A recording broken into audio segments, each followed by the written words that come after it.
Eu acredito muito que aquilo que nós ouvimos exerce sobre nós grande, extrema e poderosa influência. É por isso que nós precisamos ser seletivos naquilo que ouvimos. Ao invés de desperdiçarmos tempo ouvindo qualquer coisa, podemos escolher se aquilo que vamos ouvir irá agregar a nós ou não. É tão importante ouvir que a Bíblia diz que a fé vem pelo ouvir e ouvir a palavra de Deus. E que sem fé é impossível agradar a Deus. E que pela fé você pode se tornar o ponto de contato entre o céu e a terra, o sobrenatural se manifestando no natural, o extraordinário manifestando no ordinário, no comum, que acontece no dia a dia da vida. E se você é o tipo de pessoa que deseja ouvir mais da palavra de Deus, eu quero te fazer esse convite. Todas as segundas-feiras aqui nesse canal, uma palavra nova de direcionamento e inspiração para a sua vida, e eu tenho certeza que irá abençoar muito você. E se você deseja conhecer mais das Escrituras e ouvir o que Deus tem para falar ao seu coração, então se inscreva, assine e receba todas as segundas-feiras, às 20 horas, uma mensagem nova de Deus para o seu coração. Abra sua Bíblia comigo em Gênesis capítulo 3,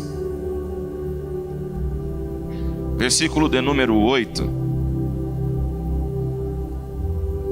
Essa primeira leitura eu vou ler na versão NAA, por conta de um detalhe no texto, uma revisão que foi feita no original do versículo 8,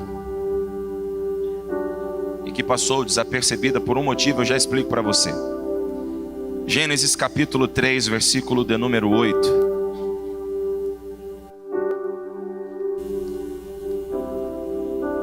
Glória a Deus, eu sinto a graça de Deus aqui essa manhã. Os irmãos que encontraram, digam amém.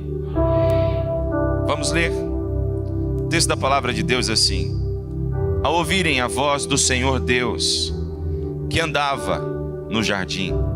Ao ouvirem o quê? A voz do Senhor Deus, que andava no jardim. Quando soprava o vento suave da tarde, a brisa suave da tarde, o homem e sua mulher se esconderam da presença do Senhor Deus entre as árvores do jardim. Então Deus chamou o homem lhe perguntando: onde você está? Pai, fale conosco pelo poder da sua palavra. Glorifique o teu nome mais uma vez neste lugar, Senhor. Nós te glorificamos, te honramos e te pedimos, Espírito Santo, leve cativo agora até a tua presença nossos pensamentos e sentimentos, e que a nossa vida seja guiada e conduzida por ti mais uma vez. Em nome de Jesus oramos assim e te agradecemos. Amém. Pode se assentar. Eu louvo a Deus pela vida da pastora Rose, do pastor Carlos, por mais uma vez dar a mim e a minha esposa essa confiança, viu? Abrir esse espaço e nos receber na casa espiritual de vocês com tanto carinho. Deus os abençoe. Irmãos, Gênesis capítulo 3 é o capítulo da Bíblia mais triste que você vai ler, porque é o capítulo que registra a queda humana, que vai implicar na separação entre Deus e o homem. Preste atenção em uma coisa que precisa ser destacada aqui do capítulo 3. O homem e a mulher viviam em plena comunhão com Deus. Eu disse plena comunhão, total. Não havia interrupções, intervenções, não havia intermediações. Era o homem e Deus, Deus e o homem, a mulher e Deus, Deus e a mulher. Eles moravam em um jardim plantado pelas mãos do próprio Deus.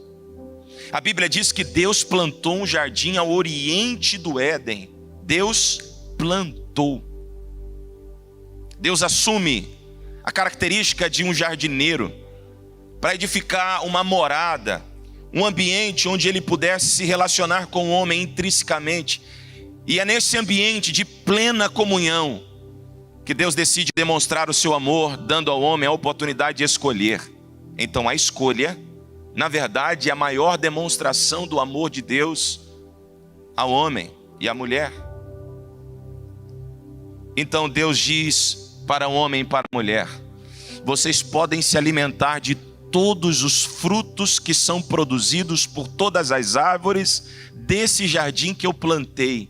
Um pai seleciona bem. Seleciona ou não seleciona? Então preste atenção. Lá estavam as melhores plantas, árvores e os melhores frutos.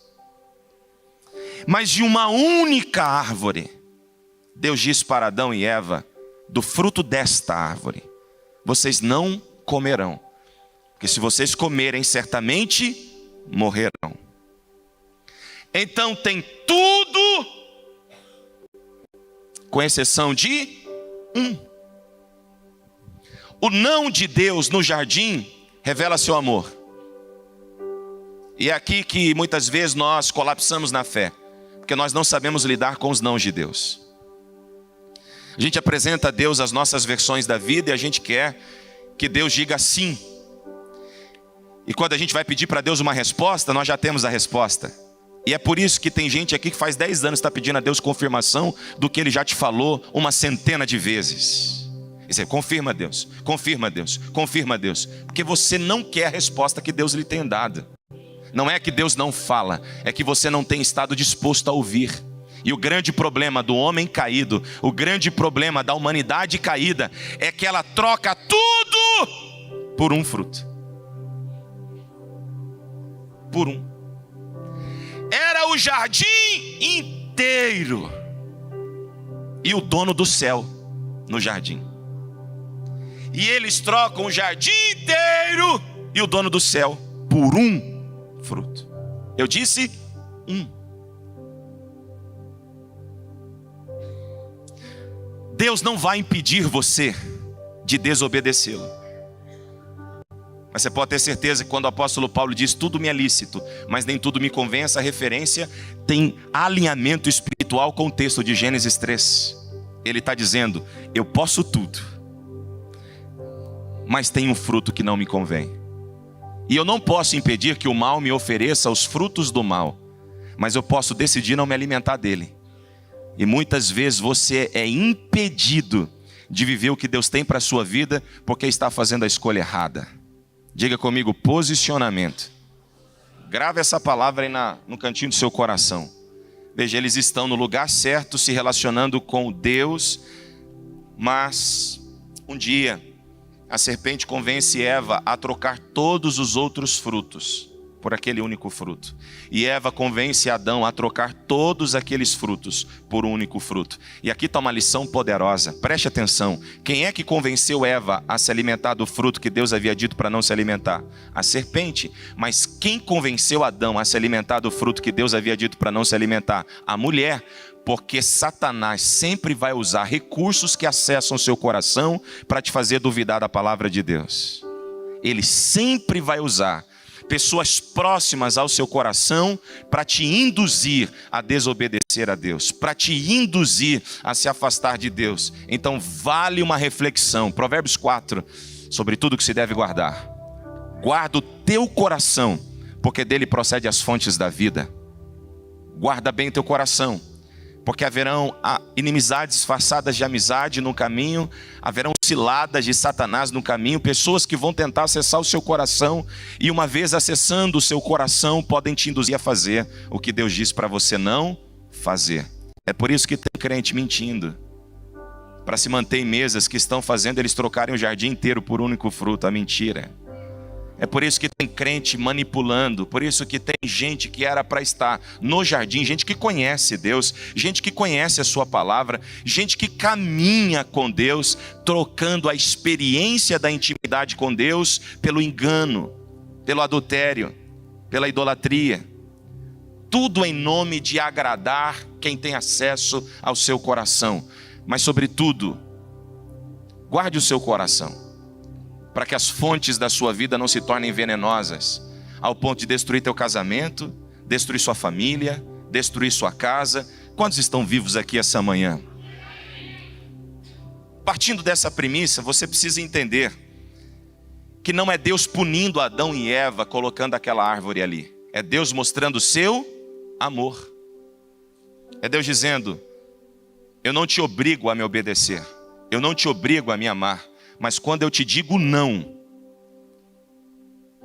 é porque eu estou preservando você por amor. Imagina uma criança correndo, você, mesmo não sendo familiar, parente próximo, você vê aquela criança correndo, você vê que alguns passos dela tem um grande abismo. Qual é o grito que vai sair do teu peito? Para! Se ela quiser insistir, você vai dizer: não faça isso! Porque o teu não é protetivo. Não coloque a mão na panela quente, não é assim? Não pula do sofá, não pula. O não é protetivo. Então quando Deus te disser não coma, o que Deus está dizendo é: estou protegendo você, mas a escolha é sua. Escolha é sua. Por isso Deus diz: eu te proponho a vida e a morte, mas escolha a vida. Alguém está entendendo? Ok, agora, homem e mulher pecaram, você conhece a história. Vou dar um pulão. O texto diz que quando eles pecam, eles se enxergam nus. Ou seja, a maneira que Deus os criou para ser não agrada aos olhos deles. A distorção é tamanha que eles olham um para o outro e sentem vergonha da criação de Deus. Então o que é que eles fazem para cobrir a sua nudez? Pegam folhas de figueira. Folhas de figueira. Um dia, Jesus está andando no templo em Jerusalém. Seu coração está indignado com toda aquela mentira, aquela trama religiosa, aquele jeitinho religioso. E a palavra religião vem de religare, a tentativa do homem de se reconectar a Deus a partir da queda.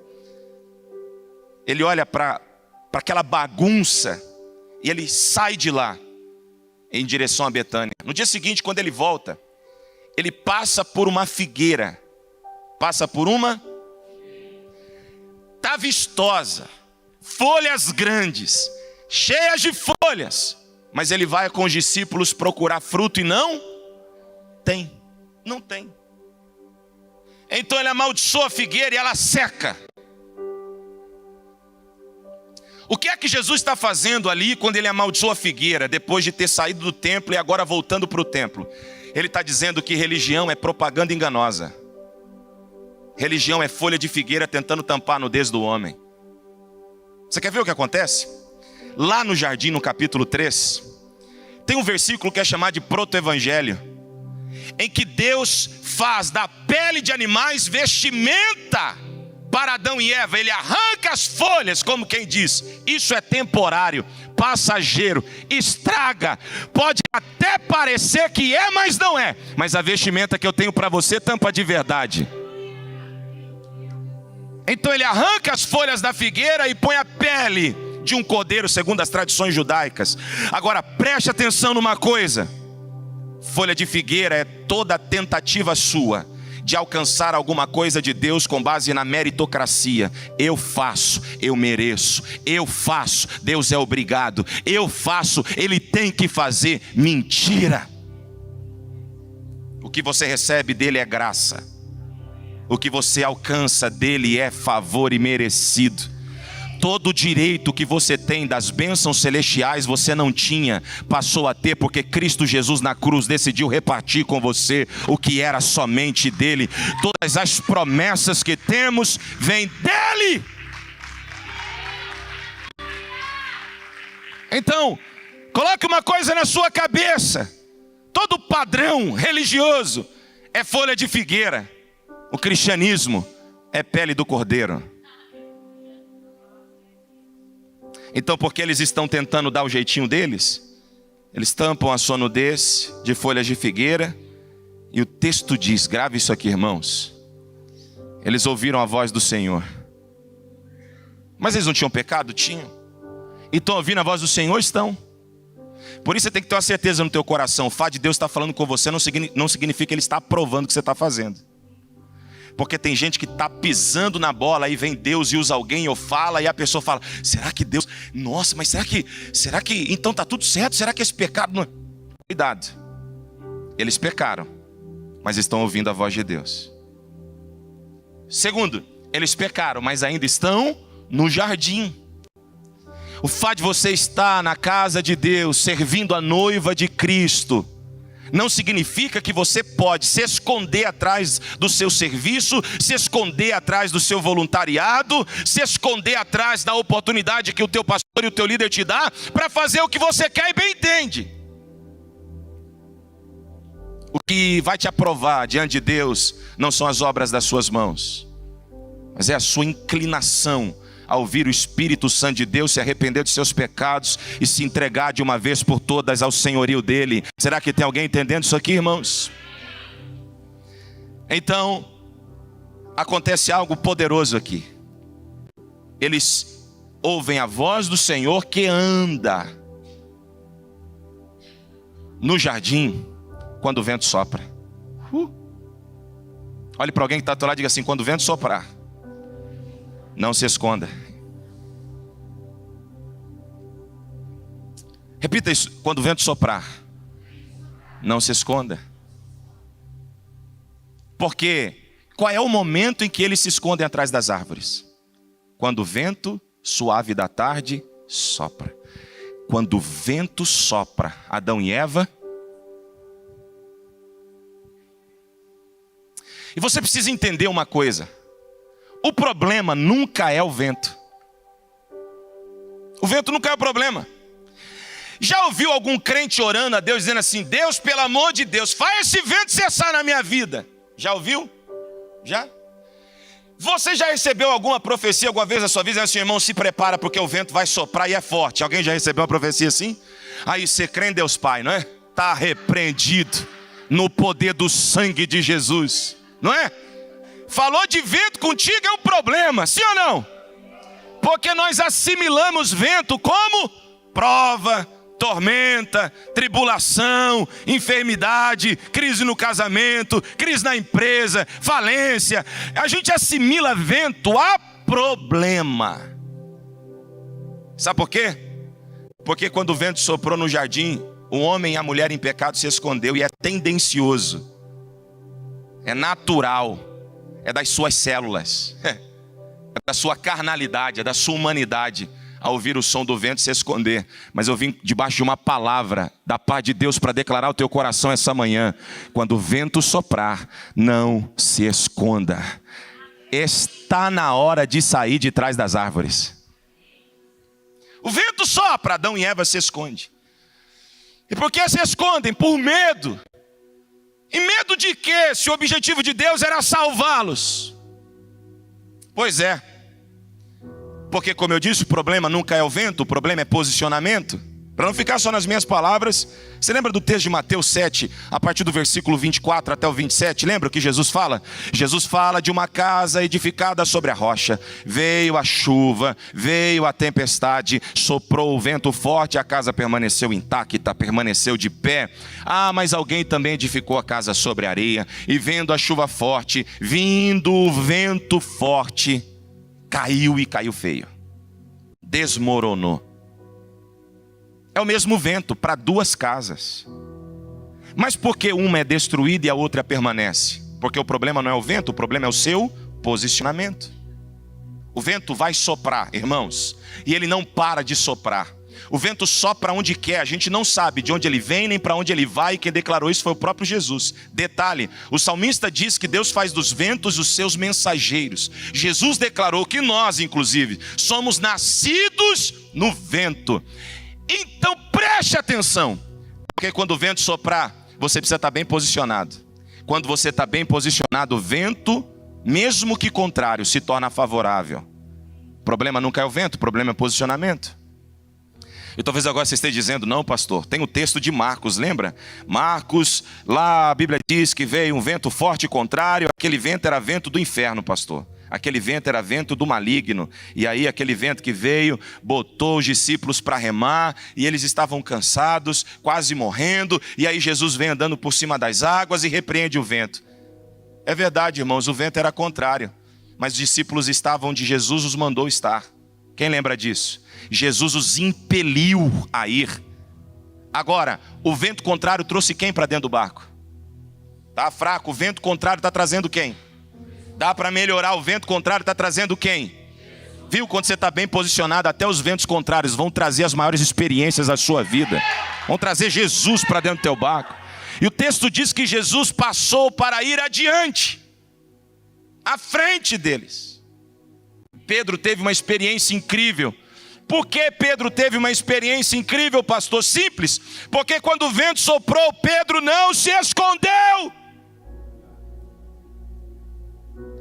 Pedro andou por cima das águas, porque o vento está soprando, mas ele decide ir ao encontro de Jesus. O problema não é o vento, o problema é o seu posicionamento. O problema não é as dificuldades que você enfrenta, as crises que você tem que lidar, os embates que você tem que enfrentar. Aliás, nós somos a igreja de Cristo Jesus na terra. Nós estamos em colisão com o mundo. Se não está batendo de frente com o mundo, você está deixando de ser igreja. É guerra o tempo inteiro, é batalha espiritual, batalha contra o sistema. Mas no final das contas, nós estamos em guerra todos os dias. Mas não nos falta paz, porque quem nos sustenta não é o governo, quem nos sustenta não é a economia, quem nos sustenta não são os homens poderosos, quem nos sustenta é o Deus Todo-Poderoso, aquele que caminha no meio do vento. Tem uma coisa em comum entre o texto de Marcos 6 com Gênesis 3. Qual é? Deus está caminhando enquanto o vento sopra. Jesus está caminhando enquanto o vento sopra. Tem alguém entendendo isso aqui? Agora, para alguns o vento é favorável, para outros o vento é destrutivo. Êxodo capítulo 14, versículo 21. A Bíblia diz que Moisés estende o cajado que tem na mão. E ele dá uma ordem ao povo: marchem. E aí o povo marcha. E a Bíblia diz: e Deus enviou um forte vento que soprou uma noite inteira. E as águas recuaram. E um caminho se abriu. Deixa eu te contextualizar. Moisés e o povo de Israel sai do Egito com uma promessa: vocês vão para a terra de Canaã, que mana leite e mel, e eu darei ela a vocês. Só que o capítulo 13 diz que Deus, vendo que eles não estavam prontos para a guerra, fez eles voltar. E agora eles estão em um beco sem saída. Deus leva eles para um ambiente que não tem saída. Estão cercados. Moisés, em desespero, ouvindo o desespero do povo, vai orar. E Deus diz assim: Moisés, o que é que você tem nas mãos? Olha que paradoxal. Moisés está pedindo a Deus uma solução, e Deus está perguntando o que é que ele tem. Pode falar uma coisa? Tem gente aqui que está pedindo a Deus uma solução, uma estratégia para sair de uma emboscada, e está olhando para alguém e pensando: se eu tivesse a ferramenta que esse outro tem, eu conseguiria sair dessa situação. Se eu tivesse a casa, o dinheiro, se eu tivesse o layout, se eu tivesse a experiência, se eu tiver... Pode falar uma coisa? Deus nunca vai usar aquilo que você quer ter para te dar aquilo que você almeja ter. Ele sempre vai usar o que tem nas suas mãos para te levar para o plano que Ele tem para a sua vida. Não é o que você quer ter, é o que Ele já te deu. Eu preciso pagar as contas, senão os meus filhos serão levados. Ó, profeta, o que você tem em casa? Não é o que você quer ter, é o que Deus já te deu. Aprenda a valorizar o que Ele já colocou nas tuas mãos, e Ele irá te posicionar onde Ele disse que te posicionaria. Aprenda a honrar o que Ele já colocou à sua disposição, e Deus vai te levar onde Ele disse que te levaria. Aprenda a honrar a Deus com o que você já tem. Então Ele estende o cajado, como quem diz assim: está à tua disposição o que eu tenho, Senhor. E o que é que Deus envia? Um vento. Ó, que coisa. O que é que Deus envia? O que é que Deus envia? E o vento abriu um caminho onde não havia saída. Abriu um caminho novo. E eu quero declarar sobre a sua vida que o vento que está soprando não trará destruição, mas caminhos novos. Alguém recebe essa palavra hoje aqui, essa manhã? Com a tua mão estendida, deixa eu declarar sobre você, sobre a sua casa, sobre os seus sentimentos, sobre os seus negócios, sobre a sua vida espiritual, sobre todas as áreas da sua vida. Enquanto o vento está soprando, observe Deus abrindo um caminho novo. Deus está abrindo um caminho novo. Deus está abrindo um caminho novo. Deus está abrindo um caminho novo. Seus olhos não estão vendo, porque o vento está soprando. Mas Deus está abrindo um caminho novo. O vento soprou uma noite inteira e um caminho novo se abriu. Você não está percebendo, mas Deus está abrindo um caminho novo. Portas se fecharam, relacionamentos acabaram, alianças se quebraram, mas Deus está abrindo um caminho novo. Caminho novo. Deus está abrindo um caminho novo. Mas no capítulo seguinte, capítulo 15, versículo 10... a Bíblia diz que Deus soprou um vento das suas narinas, e o caminho que ele tinha aberto se fechou. E o exército do faraó afogaram como chumbo. Todos morreram. Por quê? Porque o caminho que Deus estava abrindo para os israelitas não estava abrindo para os egípcios. Cuidado para você não tentar entrar em caminhos que Deus não abriu para você. Cuidado para você não tentar pegar beira, pegar carona no avanço de alguém que na verdade você persegue, você não gosta, você não aceita. Porque tem gente que é assim, ele se propõe o mesmo caminho que você, mas querendo ver você perecer no meio do caminho. Mas eu vim declarar que o mesmo vento que está abrindo um caminho novo para você, está soprando e fechando o caminho para todo inimigo enviado pelo inferno para tentar paralisar você no meio do processo. Não se assuste quando alguém que estava vindo atrás de você desaparecer no meio das águas, que Deus abriu um caminho para você. Cadê aquela pessoa? Sumiu. Cadê? Eu frequentava a minha casa, eu falava que me amava, o caminho se fechou. Deus viu que você não via, ouviu que você não ouviu, então só agradece o livramento que você teve. Agora preste atenção, porque o caminho que para os israelitas é caminho novo, é caminho de favor, é caminho de bênção, para os egípcios é morte, é destruição. Isso aconteceu com Jó. Jó capítulo 1. Alguém chega para Jó no versículo 19 e diz: olha Jó, de repente veio um vento, trocou os 4 cantos da casa, que desabou sobre seus filhos, todos morreram, só eu sobrevivi. E onde é que Jó estava? Jó estava no altar sacrificando, adorando e sacrificando. E o vento não soprou para Jó? Oh, se soprou, dá uma olhada. Soprou terrivelmente. Levou bens, levou filhos, levou saúde. Agora, por quê que o vento traz morte para os filhos, mas não traz morte para Jó? Porque os filhos estavam badalando, curtindo a vida. E penso numa declaração muito comum no inferno: eu só queria curtir minha vida, eu só quis aproveitar. O inferno está assim de gente que virou as costas para Deus, rejeitando todo o jardim por causa de um único fruto. Eu só queria provar, eu só queria experimentar. Cuidado, irmãos, não tem a ver com vento, tem a ver com posicionamento. Posição. Os filhos estavam mal posicionados. E Jó, adorando e sacrificando. Não deixe de estar na casa de Deus, porque enquanto você adora e sacrifica para Deus em um ambiente como esse, mesmo quando o vento está soprando, Deus vai fazer com você o que fez com Jó. O que é que o vento trouxe para Jó? Capítulo 42. Antes eu te conhecia, de ouvir falar, mas porque eu não fiquei escondido atrás das árvores, quando o vento soprou eu não me omiti, quando o vento soprou não abri mão da minha fé, quando o vento soprou eu me propus num caminho, mesmo cheio de questionamentos, mesmo sendo humano, mesmo sendo falho, eu não me escondi. Quando o vento soprou eu fui sincero, eu expus para Deus as minhas feridas. Quando o vento soprou eu não me escondi.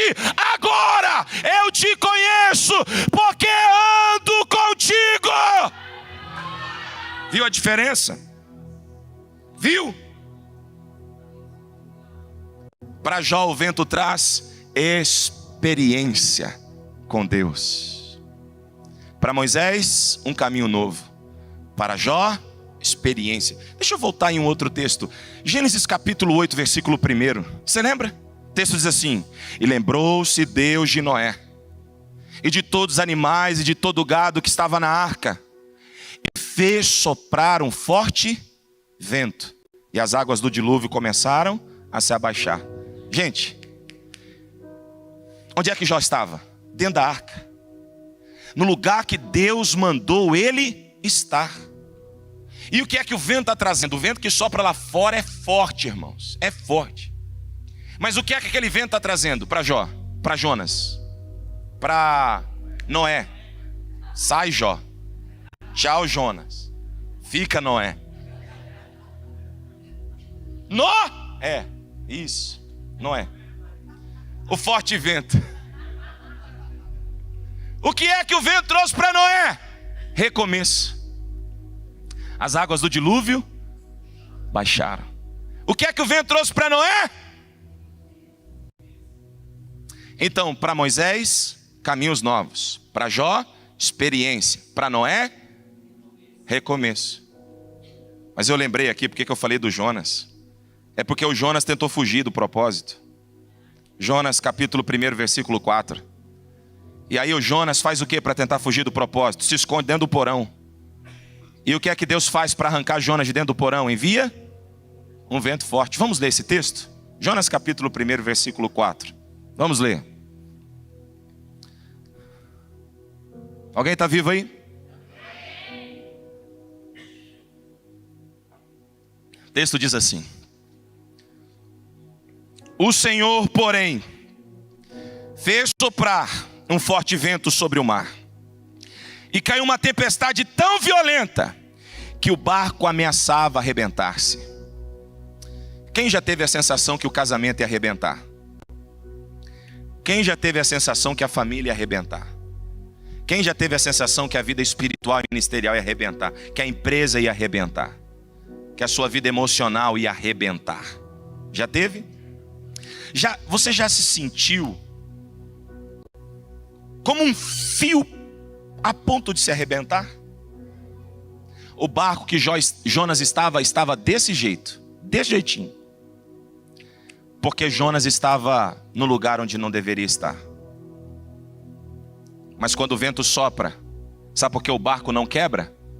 Porque Jonas sai de dentro do porão e diz para o capitão do navio: me joga no mar.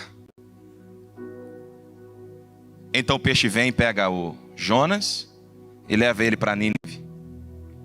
Para encurtar a história e você já entender, o vento para Noé traz recomeço. O vento para Jó traz experiência. O vento para Moisés traz um caminho novo. O vento para Jonas leva ele de volta ao propósito. Entendeu porque o vento está soprando? Entendeu porque o vento está soprando? Entendeu porque o vento está soprando? É Deus dizendo: tem experiências que eu quero que você tenha. É Deus dizendo: tem caminhos novos que eu estou abrindo. É Deus dizendo: você pensa que é o fim, mas eu preparei um recomeço. É Deus dizendo: as circunstâncias estavam tentando te afastar da minha presença, mas eu vou te trazer de volta para o propósito. Quando o vento soprar, não se esconda, porque se você permanecer no porão, o barco quebra. Se você continuar atrás das árvores, não tem vestimenta nova.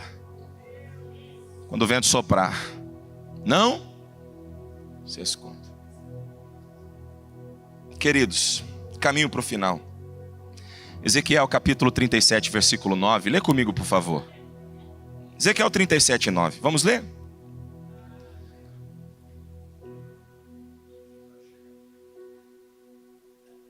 A culpa foi minha, eu não passei para eles. E ó que a Ana pegou no meu pé.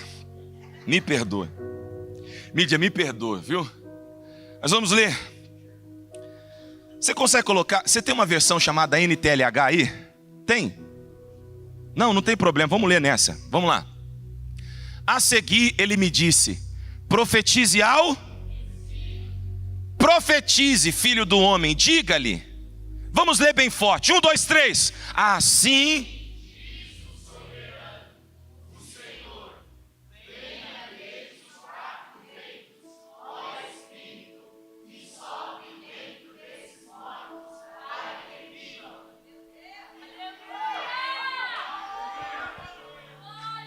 Vamos recapitular. Para Moisés o vento trouxe um caminho. Boa. Tá vendo como vocês estão ligados? Para Jó. Para Noé. Para Jonas. Agora olha isso daqui. Deus está dizendo para Ezequiel: Israel está igual a esse vale, ossos sequíssimos, o que denota a morte antiga. Deixa eu te perguntar, quanto tempo faz que esse projeto está morto? Quanto tempo faz que você matou esse dom que Deus havia lhe conferido? Quanto tempo faz que você não profetiza? Quanto tempo faz que você não estende as mãos sobre os enfermos e declara a cura? Quanto tempo faz que você não atravessa uma madrugada inteira em oração? Quanto tempo faz que essa chama se apagou? Quanto tempo faz que a sua vida espiritual está morta? Quanto tempo faz? E não tem problema, porque há uma solução para a morte antiga. Quanto tempo faz que o seu sentimento pelo teu marido morreu? Que você vem disfarçando o seu amor para sustentar a comunhão entre vocês dentro de casa, para os filhos terem uma boa referência, não é assim que você pensa na sua cabeça? Quanto tempo faz que o teu sentimento pela tua mulher se esfriou? Quanto tempo faz que o respeito em casa morreu? Você e os seus filhos não se dão. Quanto tempo faz que a morte antiga se estabeleceu lá? Agora, qual é a solução que Deus tem para trazer vida onde havia morte? Qual é a solução? Qual é a solução? Por isso que quando o vento sopra, a gente não se esconde. O mundo tem que ter medo do vento porque eles são casa sobre a areia, mas a igreja não tem medo do vento porque ela é casa sobre a rocha. Alguém está entendendo o que eu estou dizendo? Agora, olha que coisa estranha. A gente ora para Deus enviar o vento embora. A gente olha, Senhor, mostra onde está o vento para eu não pegar ele. E aí Deus fala para o profeta: profeta, profetiza. Profetiza. Profetiza o quê? Profetiza para o vento soprar. É sério, sério. Porque quando o vento soprar, aonde tinha morte... Alguém pode levantar as mãos por alguns minutos e declarar comigo: sopra vento do Espírito sobre a minha vida, sopra vento e eu não vou me esconder, sopra vento e eu não vou me omitir, sopra vento e eu vou sair de trás das árvores, sopra vento e eu vou sair do porão, sopra vento e eu vou voltar a marchar, sopra vento e eu vou voltar para o propósito. Sopra vento, sopra vento, sopra vento, sopra vento, sopra vento, sopra vento. É por isso que a porta se fechou, o vento soprando. É por isso que as circunstâncias estão lhe pegando, é o vento soprando. Não é Deus dizendo que não está assistindo, não é Deus dizendo que abandonou, não é Deus dizendo que não fará de novo. É só Deus dizendo para você: vou trazer recomeço, vou trazer experiência, vou abrir um caminho novo, vou te trazer de volta ao propósito, vou ressuscitar o que estava morto. Orabacala machandarama. Catarabasuro coteremalama.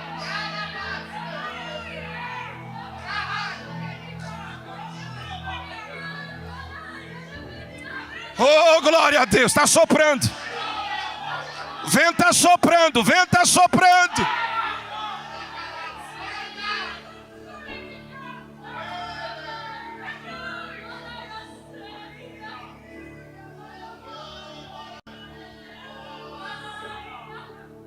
Vento sopra, a gente chora. O vento sopra, o médico vem e diz: ó, essa situação não tem jeito, prepara. O vento sopra e alguém vem e diz assim para você: essa situação é irreversível. O vento sopra e alguém diz: os filhos não vão voltar ao Brasil. Os filhos mesmo dizem. O vento sopra e a gente fica desestabilizado. O vento sopra, a gente não sabe o que fazer. O vento sopra, a gente fica: meu Deus, e agora? E por que o vento sopra? Porque Deus precisa dar uma lição para nós às vezes. Que quem está no controle é Ele, não é a gente.